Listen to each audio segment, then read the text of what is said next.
Está cansado de resumos da história do Brasil sem nenhuma emoção? Pega no sono no meio da aula e não consegue prestar atenção? Então bem-vindos ao mexidão mais top da história do Brasil! Uhul! Adoro! Melhor episódio! Pra quem não sabe, o Brasil Império começou lá na independência e foi até a proclamação da República. Nesse meio tempo rolou muita coisa aqui no nosso país. Aliás, foi um dos períodos de maior instabilidade aqui no Brasil. Guerras, traições, revoltas, tudo isso e muito mais no episódio de hoje do Show da História! Roda a vinheta.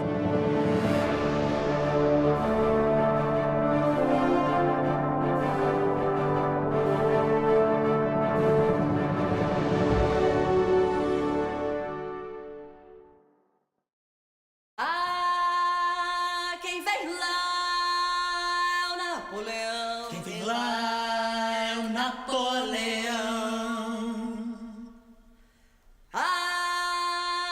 Quem vem lá é o Napoleão. Quem vem lá é o Napoleão. Quem vem lá? Napoleão. Quem vem lá? Napoleão. Pra quem não lembra, tudo começou há um tempo atrás, na Ilha do Sol. Não, mentira, foi com Dom Pedro I mesmo. Na verdade, Neto, foi um tanto antes, em 1808, com a vinda da família real portuguesa para o Brasil por causa do Napoleão. É com você, fita cassete! Quem vem lá é o Napoleão. Quem vem lá é o Napoleão. O baixinho era tão destemido. Quem vem lá é o Napoleão. Conquistando toda uma nação. Quem vem lá é o Napoleão. Viria pra Portugal conquistar o país, conseguir tudo que sempre quis. O rei João VI sabia como Napoleão chegaria, mas João se ligou e conseguiu fugir de navio e marcou pro Brasil.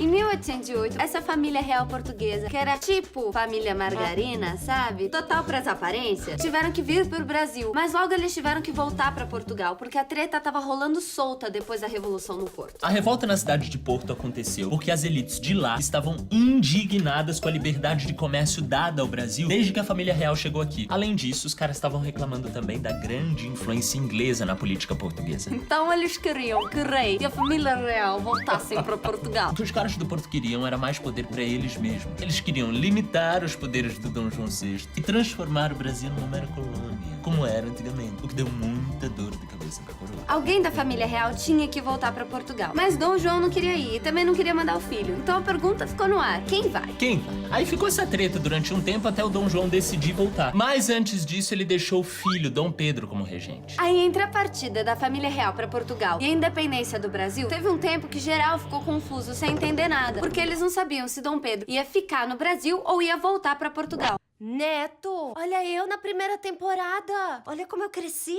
Olha como eu tô mais pá e madura, você não acha? Não tá outra pessoa? Com certeza. Eu acho que eu tô um arraso agora. Na verdade, é sempre, Clara. Oh, Netinho, pessoal. Aí o Dom Pedro I tava lá na casa dele, de boa, sem fazer nada, tranquilão, regente do Brasil. Só que a galera queria que ele proclamasse logo essa independência, bicho. Mas, pra quem acha que o Dom Pedro I foi lá revoltos e fez tudo sozinho, ha! Que nada! Teve uma mulher muito importante nessa história toda. Vamos dar uma olhada! A corte queria que o Pedro voltasse imediatamente para Portugal. Só que em 1822 bateu uma galera na nossa porta com uma petição, mais de 8.000 assinaturas pedindo pra ele ficar. Não é lindo? Eu tô ligado nesse dia. Foi aí que ele cedeu às pressões e disse ao povo que ia ficar. Isso mesmo. Só que aí ele teve que ir pra São Paulo, porque tava rolando umas tretas lá, né? E aí eu fiquei aqui e assumi o Conselho do Estado. Assumiu o Conselho do Estado? É o ciclo mais próximo do imperador? Isso é incrível! Sim, mas eu já tinha feito isso várias vezes. Até porque eu fui educada pra isso, né? Ah, tá. Diziam até que eu era melhor que o Pedro.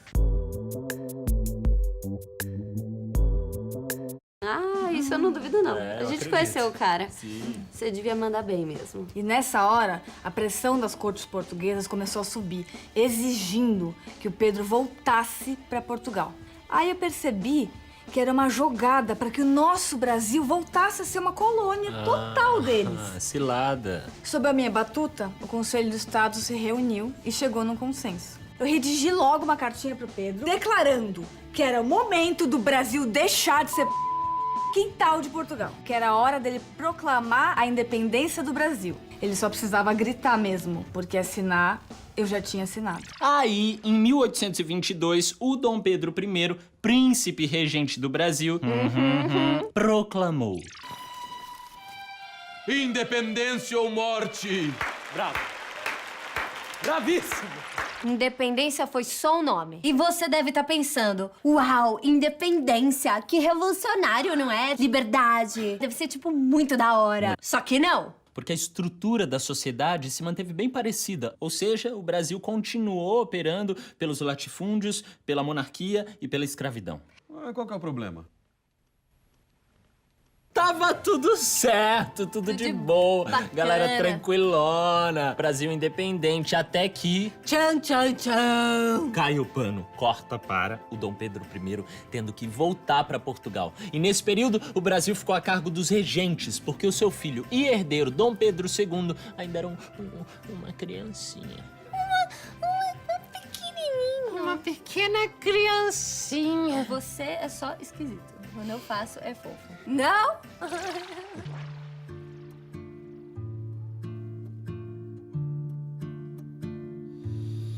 Abandonado por meu pai, a mãe falecida e mais nada, dentro de um imenso palácio, longe do mundo e mais nada. Enfim, assim teve início o período regencial. Cara, começaram a rolar uma pá de revoltas pelo Brasil todo. Várias. Várias. Foi uma loucura. Cura. As mais famosas são a cabanagem no Pará, a balaiada no Maranhão, a sabinada e a revolta dos malês na Bahia e as farroupilhas no Rio Grande do Sul. Essa foi a mais longa de todo o período regencial, durando 10 anos. Ela, na verdade, começa no período regencial e só vai terminar no segundo reinado. Imaginem só, Estorimigos, uma década de revoltas de norte a sul do país. E lá na Bahia ainda teve a revolta dos malês. Lembram dos malês? Chega aí, Dandará! Conta pros Estorimigos quem são os malês.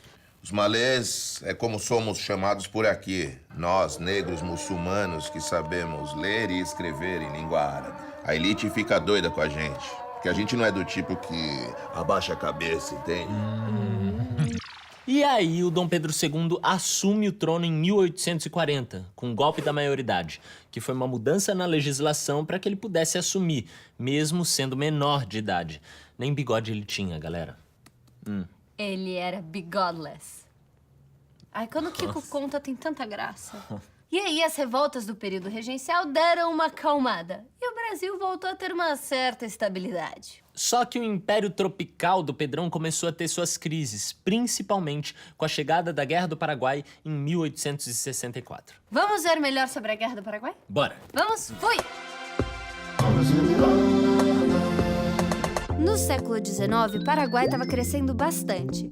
Lá tinha até uma siderúrgica, coisa que no Brasil não tinha. E eles até negociaram uma saída para o mar com o Uruguai. Em um mundo onde a Inglaterra dominava a economia mundial, o Paraguai estava na melhor. E o Brasil, que era aliado dos ingleses, estava na pior. Mas a história do Paraguai mudou quando o Brasil e a Argentina se uniram para acabar com a guerra civil no Uruguai e colocar outro presidente. E para valorizar o comércio argentino e brasileiro, eles fecharam a saída do mar que o Paraguai tinha pelo Rio da Prata. E aí, Solano Lopes, que era o presidente do Paraguai, ficou bravíssimo e resolveu avançar em alguns territórios brasileiros. O Solano queria chegar no Uruguai para mostrar poder e negociar com Dom Pedro II. Mas o nosso imperador não quis papo e partiu para a guerra. E no dia 1º de maio de 1865, Brasil, Argentina e Uruguai formaram a Tríplice Aliança e avançaram sobre o Paraguai. e desde o começo, mesmo com o Paraguai tentando, o seu exército era mini. Foi um verdadeiro extermínio. E o Brasil, apesar de ganhar as batalhas, perdia muitos soldados, mas não queria parar com a guerra. E para acabar com o Paraguai, quer dizer, com a guerra, Dom Pedro resolveu mandar para a batalha um cara do Partido Conservador, que sempre foi ligado à burocracia imperial. Ele, que tinha ajudado a combater movimentos separatistas como a Farroupilha, Duque de Caxias. O Duque liderou o exército brasileiro numa série de batalhas sangrentas e super cruéis em dezembro de 1868. Batalhas que rolaram até ele tomar Assunção, capital do Paraguai, em janeiro de 1869. Essa guerra tinha claros interesses econômicos e foi muito, mas muito sangrenta. Mais de 1 milhão de paraguaios mortos e vários na conta do Duque de Caxias, lembram? É, galera, a crise na monarquia do Pedrão só estava começando. A escravidão tinha sido abolida em quase todo mundo. E o Brasil? Nos Estados Unidos estava rolando a Guerra da Secessão. No norte, os abolicionistas. No sul, os escravistas. Como isso influenciou o movimento abolicionista aqui no Brasil? Os ideais de liberdade individual e igualitarismo trazidos dos Estados Unidos escancaravam a contradição da escravidão no Brasil. Afinal, todos nascemos iguais. Como pode alguém escravizar algum igual? Com isso, nós começamos a articular um movimento republicano por aqui. Mas já estamos em 1880 e nada da escravidão acabar. A pressão para que a escravidão chegasse ao fim ganhava força graças ao movimento abolicionista. Mas foi só no finalzinho do século XIX, em 1888, que a escravidão finalmente chegou ao fim. E com isso, o Dom Pedro II perdeu o apoio da elite escravocrata que o sustentava. E assim, em 1889, um ano após a abolição, o próprio exército, que tinha ganhado mais força, tinha ficado maior, derrubou o Pedrão e proclamou a República. E aí, bebês, tem início o Brasil República. Mas isso vocês só vão descobrir assistindo mais episódios do Show da História. Aliás, semana que vem a gente tem o Marechal Rondon por aqui. Curte e compartilha! Não esquece, até já! Tchau!